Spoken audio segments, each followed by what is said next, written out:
we want you to realize that things are not going to manifest necessarily from one moment of not being there to suddenly a moment of being there, because you're not going to change your vibrational frequency that quickly. But things are going to be adjusting, and you are going to begin to notice it. So the manifestation that we want you to focus upon is not the car in the garage or the lover in your bed or the money in your bank account. Not right now, not all of a sudden. The manifestation we want you to focus upon is closer over here to the vibrational frequency. It's the manifestation of a thought occurring to you, a thought that you don't usually think.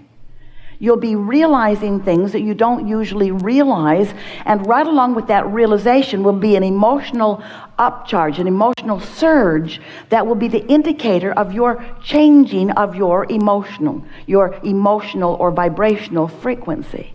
So if for a little while you can let the emotion be what you're going for rather than the full-fledged manifestation. The emotion is going to lead to more thoughts and more thoughts, ideas of rendezvous. You'll start getting impulses of where to go and when to go and who to go with.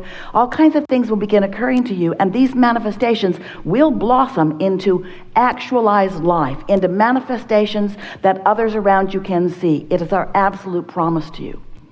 But if you find the vibration and then you don't maintain it, and you find it and you don't maintain it, and you find it and you don't maintain it, then these manifestations don't come, and that's what makes you feel discouraged. That's what makes you begin to doubt your ability to create your own reality. You let too much of your vibration be about what you're observing instead of about what you are wanting. Which brings us to the most important part of this evolved discussion.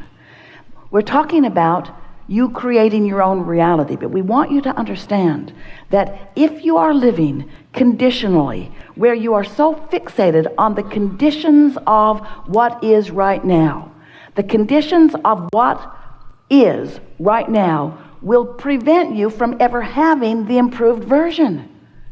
Because you can't offer a vibration of what is and a vibration of what is coming at the same time. If you're focused upon the absence of something that you want, that's the vibration you're practicing, and it will keep you from realizing the path. Because law of attraction is drawing all cooperative components. It's already been assembled. Your vibrational reality contains everything that you want. You've just got to get in the zone, in the vibe. You've just got to get in the vibrational frequency vicinity so that you can begin realizing. You know how sometimes when you say, I just got the best idea. That's why you let down your negative guard. For some freakish reason, you were feeling good. And in that absence of resistance, you got an idea. But most of you don't keep the idea alive by nurturing the fertile ground that allows it. Instead, you kill it with reality. You say, but that's not likely. I don't know others that have done that. It hasn't been working out that way for me. You argue for your limitations by pointing out what is. And what is not the friend of what will be. Often. Sometimes it is. In other words, if what is lovely, focus on it as much as you can, and more like it will come to you. But you want to be a selective sifter about what you focus upon. So this now reality is full of conditions. And as you focus upon the conditions, the condition, whatever the condition is, I must deal with this condition. Esther twisted her knee, pulling a very heavy suitcase, and it's been bothering her, and she finds herself focusing upon the condition of her knee. Hard not to, it hurts. Hard not to, it's slowing her down. Hard not to focus on it. It is a reality that gets her attention. But what she is realizing is she can hold the sore knee with her indefinitely by giving her attention to it. And so once something is manifested, we know it's not easy to get your attention off of it.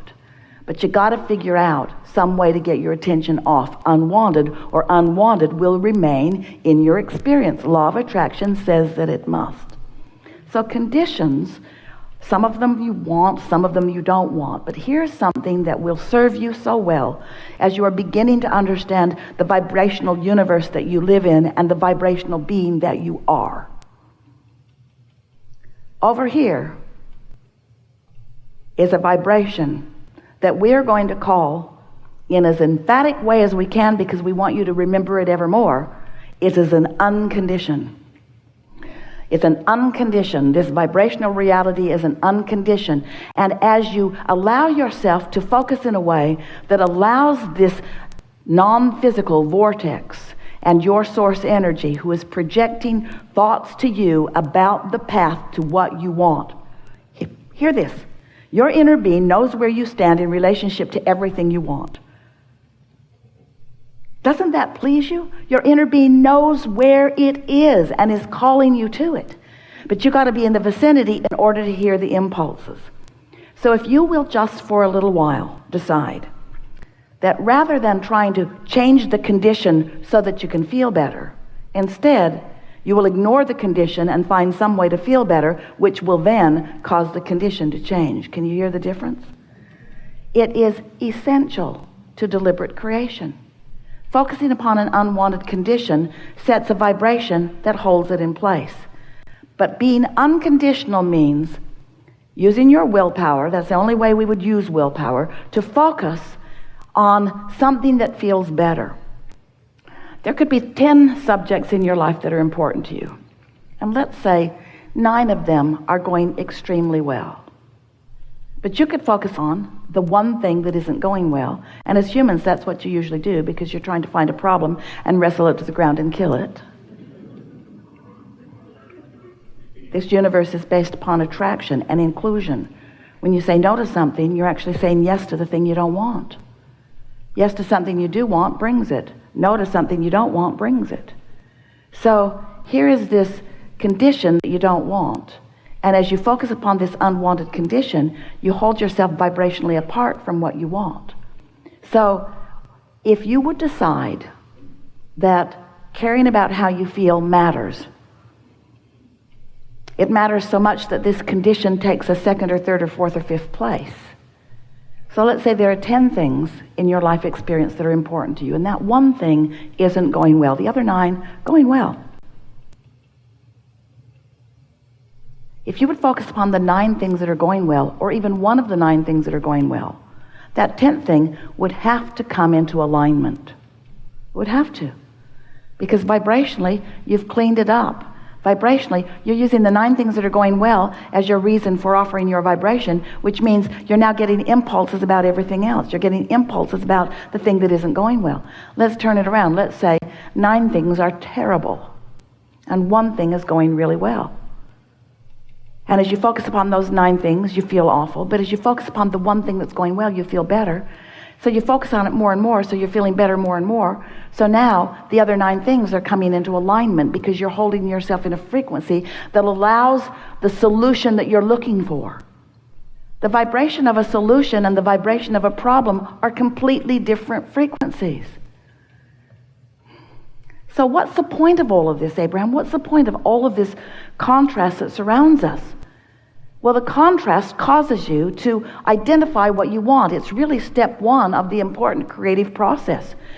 If you don't know what you don't want, you can't know what you do want. So step 1 is that discerning and asking process. And that's that rocket of desire that goes into this vortex that your inner being stands and holds and summons to you all the cooperative components. The question is, are you one of the cooperative components?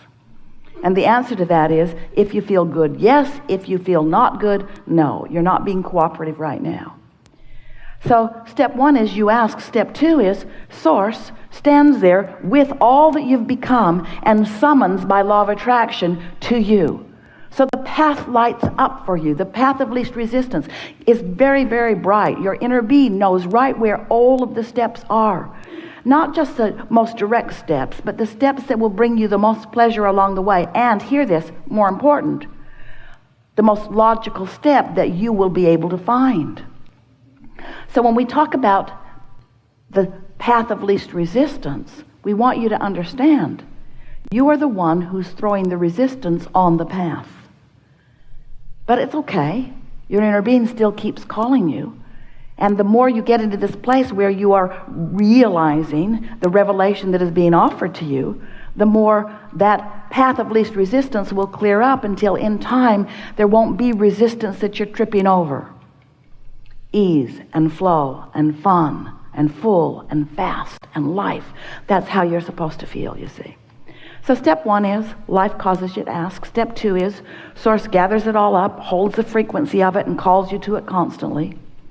When you ask, it is given. That'd make a really good book. Oh, yeah. But the third step is what we're talking about with you. That is, you got to find the frequency. And you got to practice to find it, which means you got to care about how you feel. You got to find the frequency that puts you in that place of realizing, and then you're off and running. There are no limits for you. There is nothing that you cannot be or do or have. If this time-space reality has the wherewithal to inspire within you the desire, this time-space reality has the wherewithal to deliver the full manifested goods. So what we're really talking about is you finding some way to be happy in the interim between the vibrational reality and the fully manifested reality. And don't misunderstand us. Sometimes you do. Sometimes you think, oh yeah, Abraham just wants us to get happy so we don't notice the things that aren't working out for us. But that cannot be, because when you get happy, the things that you want cannot be avoided by you. They have to come, and you will realize them.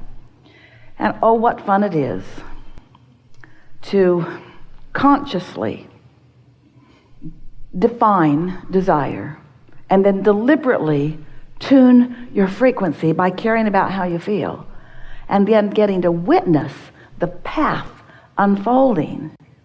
Such a fun path. After a little while, you'll begin to understand that the journey was what it was all about, that the destination is fleeting. Don't misunderstand. We want you to have all that stuff you want. We want you to have every bit of stuff that you want. We want you to have it. You have come into this leading edge place because manifestation is the leading edge way. We're not trying to talk you out of your manifestations. We're just wanting you to find more joy on your way to them. And so often, the things you want beat you up because you don't have them, and then you feel some sort of discouragement or blame about why you don't. Very clever. Must be my mother's fault. It's usually what you say. I think it's my mother's fault.